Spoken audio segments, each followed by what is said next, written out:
अन्य समाचार मोरबीथी पीसीआर वाने रिक्षाने अड़फेटे लीधी। धरमपुर रोड पर 112 नंबर वाने अकस्मात सर्ज्यो। अकस्मातमां 112 वानना ड्राइवर अने रिक्षामां सवार 5 ने ईजा पहोंची छे। तो पीसीआर वाननो ड्राइवर नशामां होवानी आशंका छे। ईजाग्रस्तोने सारवार अर्थे होस्पिटल खसेडवामां આવ્યો છે।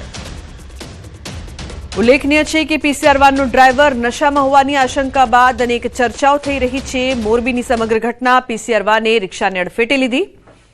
संवाददाता रवि जोड़ाया है વધુ माहिती आपवा माटे। रवि, शुं વધુ विगतो समग्र मामले?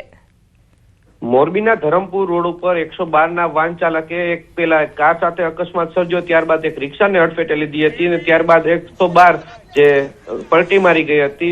112 नो पीसीआर वाननो ड्राइवर है जे नशामां होवानी आशंकाओ सामे आवी हती। ते अकस्मातमां 5 लोग इजाग्रस्त थया हता। भारती जगदीश अगेचणिया, पारुल सालाणी, गंगू जगदीश अगेचणिया, सोनू अने मित्तल आ 5 लोग गंभीर थया हता अने त्यारबाद आज ड्राइवर ने प्राइवेट वाहननी अंदर होस्पिटलथी बहार लई जवामां આવ્યો હતો। जी बिल्कुल, परंतु पीसीआर वानमा जे ड्राइवर छे ते नशामां होवानी जे चर्चाओ थई रही छे ते अंगे शुं जानकारी? लोकोमां रोष छे रवि? लोकोमां ચોક્કસથી રોષ છે। ત્યાં લોકોના ટોળા પણ ઉમટી પડ્યા હતા અને આ જે ડ્રાઈવર છે તે નશામાં હોવાનો એક વિડીયો પણ સામે આવ્યો હતો। જે નશાની હાલતમાં હોય અને બોલતો હોય તેવો એક વિડીયો હતો। ત્યારબાદ પોલીસ આવે છે અને તેને સિવિલ હોસ્પિટલથી પ્રાઇવેટ ગાડીમાં પ્રાઇવેટ હોસ્પિટલમાં લઈ જાય છે અને પ્રાઇવેટ હોસ્પિટલમાંથી પછી એ ડ્રાઈવરને ગુમ કરી દેવામાં આવે છે। કઈ જગ્યાએ કઈ હોસ્પિટલમાં લઈ ગયા તે કઈ જાણવા મળ્યું નથી। जी बिल्कुल, आभार समग्र माहिती बदल। लोकोने दारूबंधीनो अमल करावनारनी ज दारूनी हेराफेरीमां संडोवणी सामे आवी छे। दाहोदना चाकलिया पोलीस स्टेशनमां फरज बजावता 3 पोलीसकर्मी द्वारा दारूनी हेराफेरी, 3 पोलीसकर्मी विरुद्ध प्रोहिबिशननो गुनो दाखल करायो छे। चाकलिया, झालोद अने एलसीबी पोलीसे बातमीना आधारे दरोड़ा पाड्या हता। हेड कोन्स्टेबल अर्जुन भरिया अने पोलीस कोन्स्टेबल प्रकाश हठीला गाड़ीमां पायलोटिंग कर्या हता। ज्यारे हेड कोन्स्टेबल मोहन तावियाड़नी गाड़ीमां विदेशी दारू भरेलो हतो। पोलीसने जोईने पायलोटिंग करी रहेला पोलीसकर्मी गाड़ी मूकीने फरार थया। कुल 5,65,000 थी वधुनो मुद्दामाल जप्त करी फरार पोलीसकर्मीओ विरुद्ध गुनो दाखल करवामां આવ્યો છે। ત્રણેય પોલીસકર્મી ચાકલિયા પોલીસ સ્ટેશનમાં જ ફરજ બજાવે છે તેવું પણ સામે આવ્યું છે। સંવાદદાતા સૌરભ જોડાયા છે વધુ માહિતી આપવા માટે। સૌરભ, શું વધુ વિગત આ સમગ્ર મામલે? બિલકુલ કહી શકાય કે અત્યારે દાહોદની અંદર ખાકીને લજાવતો એક કિસ્સો સામે આવ્યો છે, જેમાં દાહોદ અને ગુજરાતની અંદર હાલ દારૂની કડક અમલવારી કરવામાં આવી રહી છે, પરંતુ દારૂની અમલવારી કરાવનાર જ પોલીસ કર્મચારીઓ દારૂની હેરાફેરીમાં સંડોવાયા હોય તેવો કિસ્સો સામે આવ્યો છે। દાહોદના ચાકલિયા વિસ્તારમાં Dahod LCB, Jhalod police station અને ચાકલિયા પોલીસ સ્ટેશનના કર્મચારી જ્યારે પેટ્રોલિંગ પર હતા અને તે દરમિયાન તેઓને ખાનગી રાહે બાતમી મળી હતી કે રાજસ્થાન તરફથી 2 ગાડીની અંદર વિદેશી દારૂ ભરાઈને ગુજરાતની અંદર પ્રવેશ થવાનો છે। જે બાતમીના આધારે પોલીસ દ્વારા રાજસ્થાન ગુજરાતની જે બોર્ડર છે તે વિસ્તાર પર ચેકિંગ હાથ ધરવામાં આવી હતી। જો કે કહી શકાય કે 3 પોલીસ કર્મચારીઓ વિરુદ્ધ તેમના જ પોલીસ સ્ટેશનની અંદર ગુનો દાખલ કરવામાં આવ્યો છે। પ્રોહિબિશનનો ગુનો હાલ દાખલ કરી દેવામાં આવ્યો છે। હેડ કોન્સ્ટેબલ અને કોન્સ્ટેબલ જ્યારે પાયલોટિંગ ગાડી લઈ અને આગળ હતા અને બીજા અન્ય એક હેડ કોન્સ્ટેબલ છે તેઓની ગાડીની અંદર વિદેશી દારૂ ભરેલો હતો। જો કે પોલીસને જે બાતમી મળી હતી તે આધારે પોલીસ દ્વારા ગાડી રોકવાનો પ્રયાસ કરતા જે પાયલોટિંગ ગાડી લઈ અને જે પોલીસ કોન્સ્ટેબલ અને હેડ કોન્સ્ટેબલ છે તેઓ પાયલોટિંગ ગાડીમાં ફરાર થયા હતા, ત્યારે અન્ય જે દારૂની હેરાફેરી કરતો હેડ કોન્સ્ટેબલ છે તે પોતાની ગાડી ત્યાં જ મૂકી અને અન્ય રસ્તા પર ફરાર થયો હતો। હાલ પોલીસ દ્વારા ગાડીની તલાશી લેતા ગાડીમાંથી કુલ 66,446 રૂપિયાનો વિદેશી દારૂ તેમજ ગાડી મળી 5,66,646 રૂપિયાનો મુદ્દામાલ જપ્ત કરાયો છે અને પોલીસે 3 ફરાર પોલીસ કર્મચારીઓ વિરુદ્ધ તેમના જ પોલીસ સ્ટેશનમાં ગુનો નોંધી અને તેમની વધુ તપાસ હાથ ધરવામાં આવી છે। બિલકુલ સૌરભ, પોલીસ તંત્ર માટે આ ખૂબ જ શરમજનક ઘટના કહી શકાય, કારણ કે બુટલેગરો શું પકડશે જો પોલીસ પોતે જ આ પ્રકારનું કૃત્ય કરતી હોય? શું તેમની વિરુદ્ધ પગલાં લેવામાં આવશે તેવી કોઈ ચર્ચા જો થઈ રહી હોય પોલીસ બેડામાં?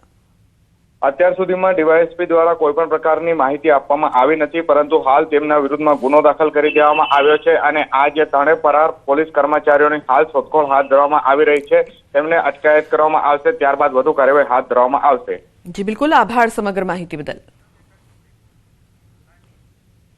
अन्य समाचार, कच्छथी तलवार लईने युवके भय फैलाव्यो। माधापर गांधी सर्कल पासे युवकनो आतंक सामे आव्यो छे।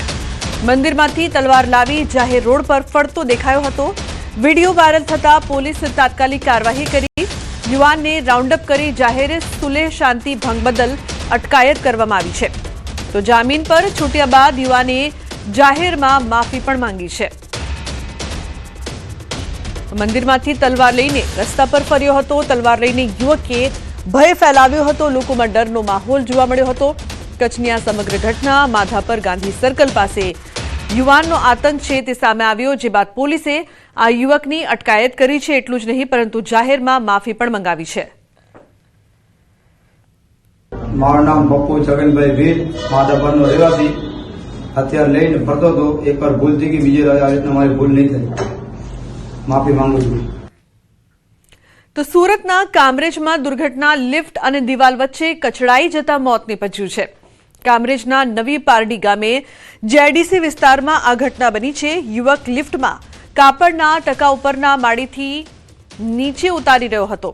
નીચે જોવા જતા લિફ્ટ અને દિવાલ વચ્ચે અકસ્માતે કચડાયો હતો। યુવકનું ઘટના સ્થળે મોત નીપજ્યું છે। તો કામરેજ પોલીસે આગળની તપાસ હાથ ધરી છે।